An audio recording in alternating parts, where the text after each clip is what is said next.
Yo, xin chào, chào mừng các bạn đã quay trở lại với kênh mình đã quay trở lại rồi đây. Hôm nay thì mình sẽ nâng cấp cái con xe này thành một chiếc xe mà chúng ta có thể điều khiển thông qua một cái app điện thoại. Đây là con xe điều khiển đồ chơi bình thường thôi, nhưng mà kiểu dáng rất là đẹp. Cho các bạn xem kỹ nha. Nội thất ở phía trong nó làm rất là chi tiết nha.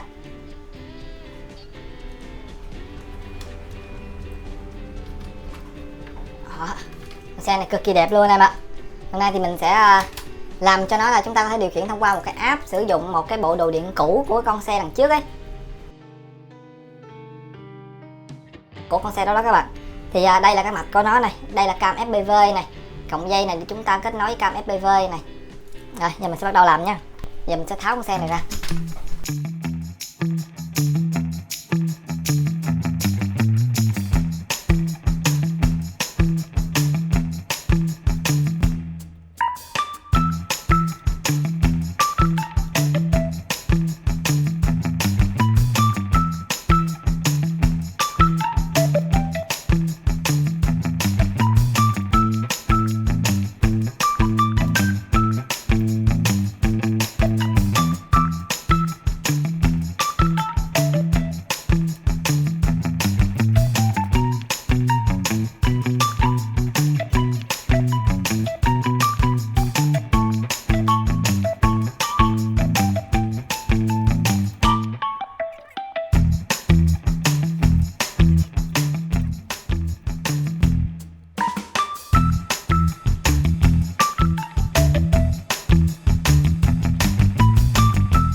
Đây thì mình sẽ thay động cơ bình thường này thành động cơ 180 nha, cho nó chạy khỏe hơn chút xíu.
mới gáp cái đống này lại thôi.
Rồi, như vậy là cái phần kit xe đã xong rồi các bạn. Phần lái và phần động cơ chúng ta đã làm xong. Bây giờ thì mình sẽ lên đèn cho chiếc xe này. Đây là cái khâu mà mình phải nói thật sự rất là nhiều đoạn đây. Rồi, thì mình sẽ trang bị cái mớ đèn led này lên cho cung và vỏ xe. Dây điện thì mình sẽ lấy từ đây.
Rồi bây giờ thì mình sẽ sử dụng thêm led RGB này, cái mạch điều khiển led RGB để chúng ta tiếp tục lên đèn cho nó.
Ok, như vậy đây cũng đã gần xong các bạn. Bây giờ chúng ta sẽ gáp rồi nha. Ở đây thì mình sẽ sử dụng thêm hai cái mạch điều khiển led RGB lúc nãy mình nói với các bạn này. Và cái mạch thứ hai đây là cái mạch tăng áp nha. Thêm một cục pin nữa. Đây, chúng ta sẽ cần thêm một cục pin nữa. Cục này 3.7V thôi. Thông qua cái mạch tăng áp này, mình sẽ đẩy điện lên 12V để có thể là hoạt động được luôn, sáng hết công suất của mấy con này. Thì cục pin mình sẽ bỏ ở phía dưới này, chỗ này. Mạch tăng áp này, mình sẽ bỏ phía dưới này cùng với cái mạch này luôn.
Rồi ở đây thì nó hơi lu bu rắc rối một chút xíu là như thế này, là ở đây mình có mình gắn ở đây một cái mạch sạc rồi.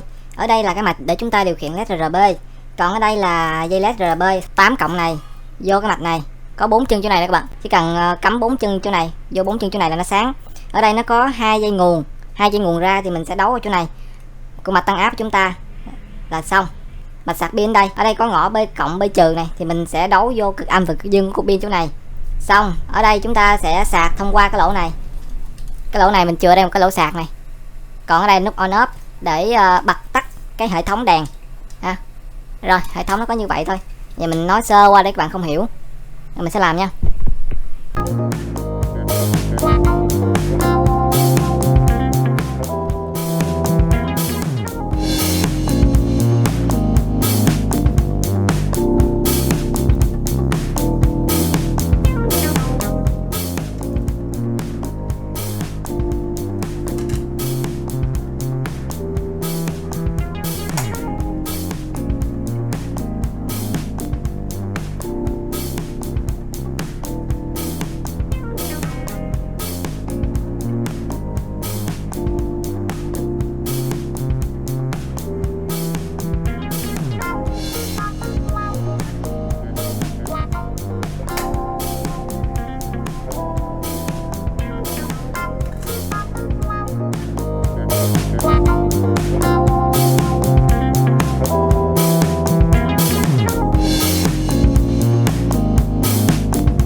Như vậy là xong rồi các bạn. Các bạn có thể thấy là rất là lu bu lộn xộn, nhưng mà thực sự ra nó cũng rất là đơn giản thôi. Cái phần này là cái phần sạc cho cục pin chúng ta này, cục pin cấp nguồn ấy.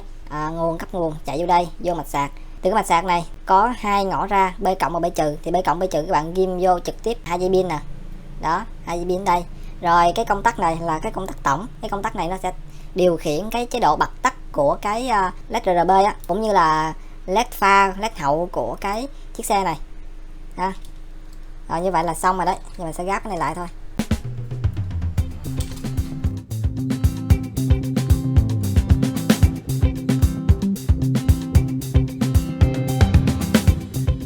Ok, mình quên các bạn, chúng ta còn cái cam đây này. Chúng ta sẽ gắn cái cam này vào phía trong này, làm như cam hành trình của xe ô tô vậy.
Rồi, như vậy là mình đã nâng cấp và chế xong cái xe này rồi.